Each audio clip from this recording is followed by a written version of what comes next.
Every day, the fight for equality continues to be a push-pull situation. And just when the LGBTQ community thought they had managed to secure their rights, several more began to push and bear down on them even more. Just recently, the sports community is once again caught in a debate regarding who should trans athletes compete against. So, if you want to know more about today's topic, make sure you keep watching today's video. For today's million-dollar question, who should the trans athlete compete against? The athletic community is prepared to guarantee equal representation while taking biological advantages and disadvantages into account. The discussion of transgender athletes is frequently presented as a conflict between two parties. One viewpoint contends that biology plays a crucial role in sport, so transgender women unfairly benefit from biological disparities that exist between them and cisgender women. They also argue that trans people should be excluded from the women's division if women are to excel in athletics. The opposing viewpoint asserts that transgender people have the same rights as regular people and should be allowed to participate in women's sports without restriction.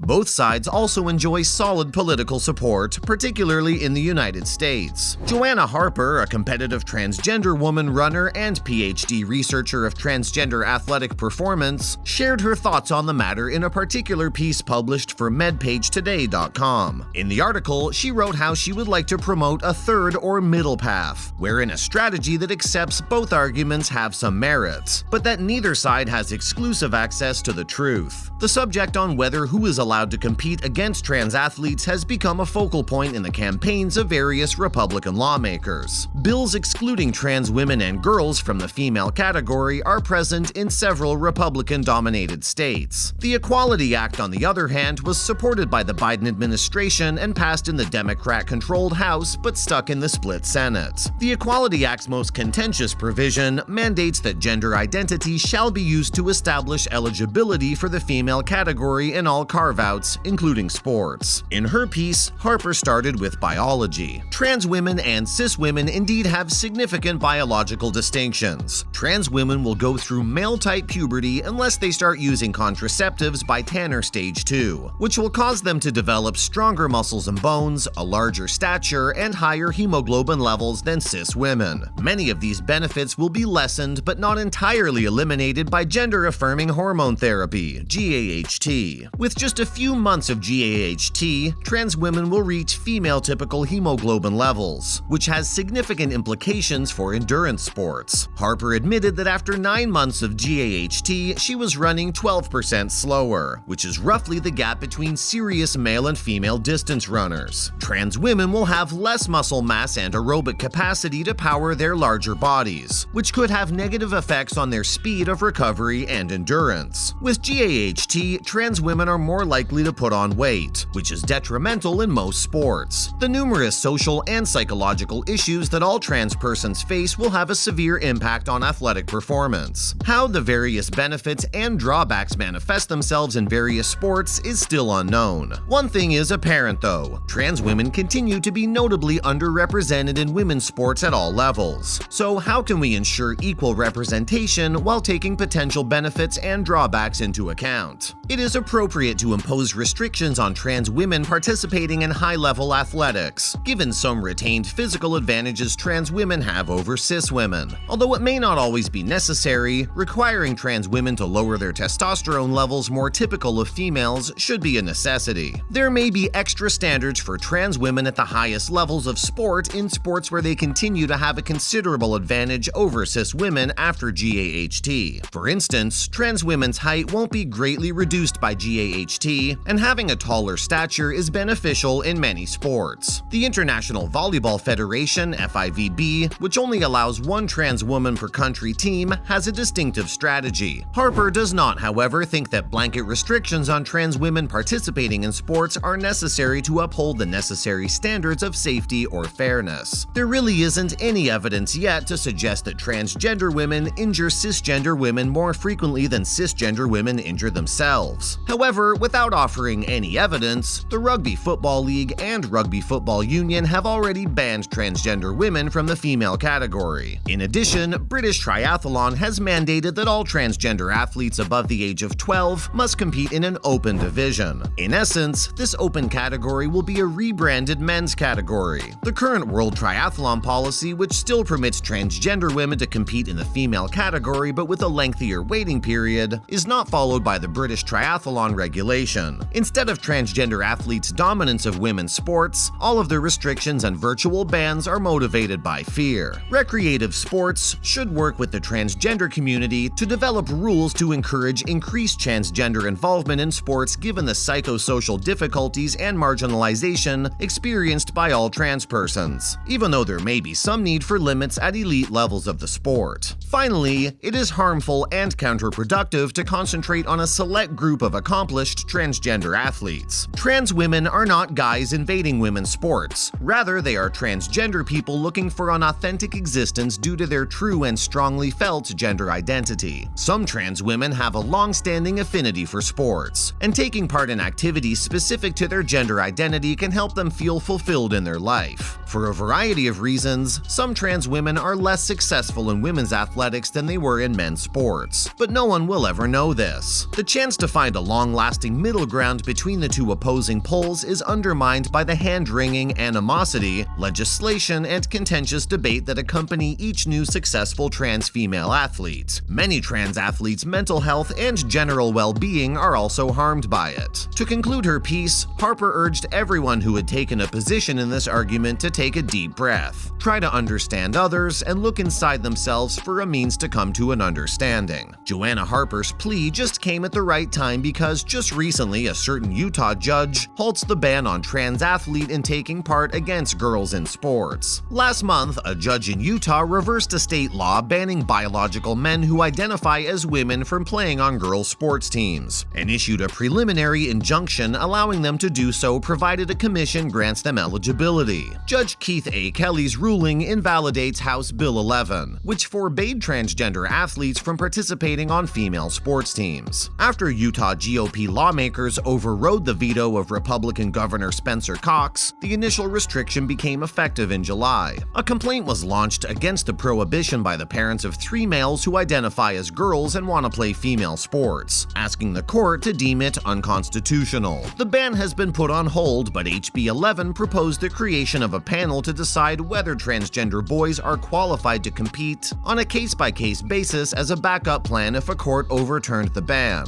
A mental health expert, a statistician with expertise in the analysis of medical data, a doctor who specializes in gender identity healthcare, a sports physiologist, a representative of an athletic association, a collegiate-level athletic trainer, and a rotating member who is a coach or official of the sport in question will all be on the School Activity Eligibility Commission, which has not yet been established. The preliminary injunction does not immediately grant transgender females the right to play on the girls' team at their school, Kelly noted in his decision. Instead, it will only permit them to participate if the commission decides that allowing them to do so is fair under all the circumstances. Kira Birkeland, a Republican congresswoman from Utah and the bill's sponsor, 11, asserted that despite the judge's ruling, girls can still compete fairly. According to Birkeland, "My objective has always been to safeguard and preserve girls' sports," she told KSL. She continued by saying that even though the judge did not decide in their favor, female athletes may still be certain they can compete equally because a commission would soon be established. In other news, non-binary runners are welcome to register at the famed Boston Marathon. In 2023, the Boston Marathon will formally accept non-binary participants for the first time. Non-binary athletes have, of course, long participated in sporting events, including marathons, but now they won't be required to sign up for the men's or women's divisions. The Boston Athletic Association, BAA, announced on its website on September 12th that it's currently working on expanding opportunities for non-binary athletes at our events, including the upcoming 2023 Boston Marathon. Although there are no qualifying standards for non-binary athletes at this time, the BAA is exploring ways non-binary participants can be admitted to the race. With that, we're ending today's video about trans athletes and the inclusion of the LGBTQ community in the sports industry. What is your stand regarding this issue? Let us know in the comments section below. Thanks for watching, and don't forget to leave a like and subscribe to our channel with the notification bell on for more videos like these. We'll see you again next time.